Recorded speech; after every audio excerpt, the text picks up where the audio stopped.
Good morning, students. Today we are going to start our geography chapter number 3, natural resources, natural vegetation and wildlife. Beta, in first part we have already read about the natural vegetation and the different types of forest. In this second part we are going to start with the study of the wildlife and the importance of wildlife for us. Beta, now we have understood that the natural vegetation is very much important for us. In the same way, wildlife is also important for us. The existence of wildlife is essential to maintain a balance in our environment. Not only this, it is a significant part of our ecosystem. But we don't know that how many different species of animals are there on the earth. But over 1,000,000 species had already known by us. Not only this, beta, many new animals, especially small ones, are discovered every year. Each part of the earth has its own mix of animals. That means like natural vegetation is different on different part of the earth and different types of the forest. In the same way, animals are also different. The varieties of animals differ from forest to forest according to the climatic change and geographical features of a particular area. The forest, grasslands and deserts provides natural habitat for animals. The habitat provides shelter, space for normal growth and movement, food and water, place for breeding and raising young ones. Within the habitat, plants and animals develop their own way of life. The greatest variety of wildlife is found in equatorial forest.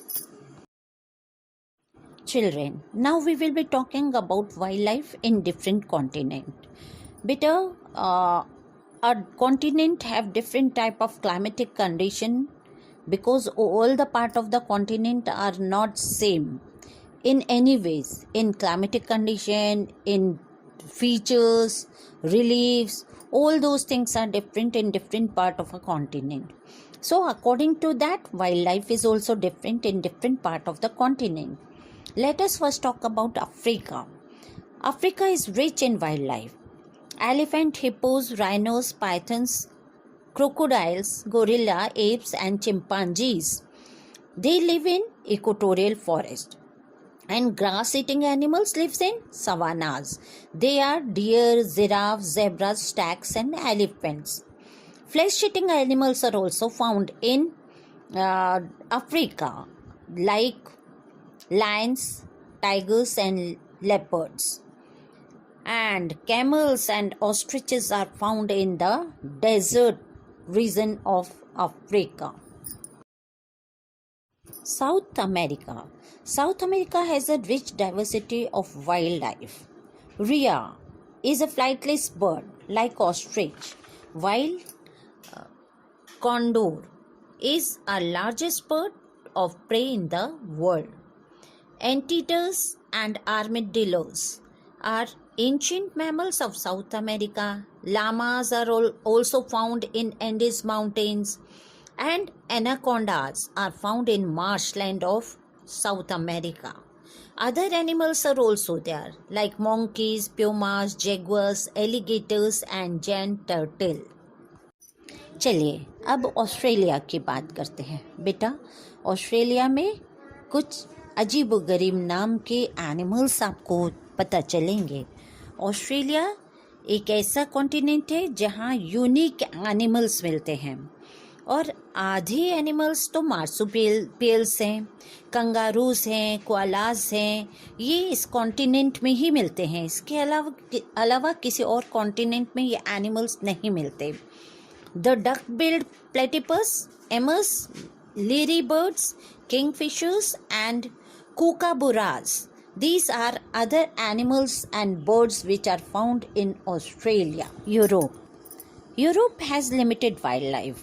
because most of the forests have been cleared now. The main animal species found in this continent are polar bears, wolves, wild boars, wild sheep, and native antelopes.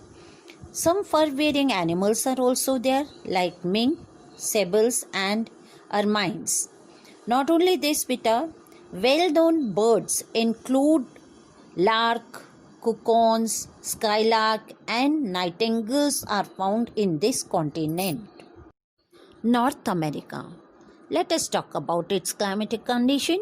Beta, as we all know that the northern part of the North America is very cold because it is in northern part of the temperate zone and near to the freeze zone. So the climatic condition of this area, or we can say the northern part of America, is experienced with very cold climate. So these part having animals which are having fur on them to keep them warm. Let us talk about some species of animals found in these areas. They are reindeer, Arctic foxes, sables, polar bears, and blue foxes. In other part of the continents, we can find mooses, bisons, badgers, beavers, and hedgehogs. Asia. Asia has extremely varied wildlife. Monkeys, sloths, leopard, tiger, elephants, and lions are found in tropical areas. When we talk about temperate regions, Peter, herons, cranes, bears, and foxes are found in this region. And come to the tundra and taiga region, Peter. Here, fur-bearing animals like lynx, minks, sables, polar bears, and musk oxen, Arctic foxes are found here. So, these are so many different varieties of animals which are found in Asia. Antarctica. Beta, as we all know, that only Antarctica is a continent which is free from human beings.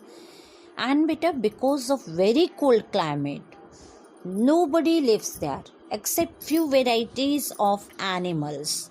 Now let us talk about where these animals are found. Beta, these animals are found in those areas where land and water meets. The water bodies which surrounds the continent has creatures which ranges from small krills to big whales. Penguins are native to this continent and they have become the symbol of Antarctica. Snow petrel, which resembles a small white dove, is also found here. Several types of seals are found here, and albatrosses inhabited the coastal areas, especially during the summer season. Conservation of wildlife. Beta, as we all know that natural vegetation and wildlife both are equally important for us, and for keeping natural balance we should balance these two. That is why conservation of both the thing, natural vegetation as well as wildlife, is important for us. In ancient time, the human beings were totally dependent upon these two for their day-to-day needs. All the things whatever they need, they fulfill their needs from hunting and gathering. We all know that today the human activity is creating the greatest threat to the wildlife as well as to the natural vegetation. Today we are going on cutting down the forest for making land useful for cultivation, constructing dams, roads, railways, industries, complexes, and other cities.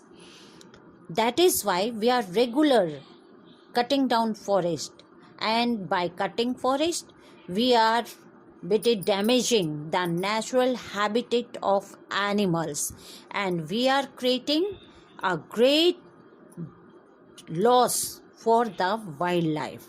Not only this, the damage done on their natural habitat has led to the extinction of many species of plants and animals.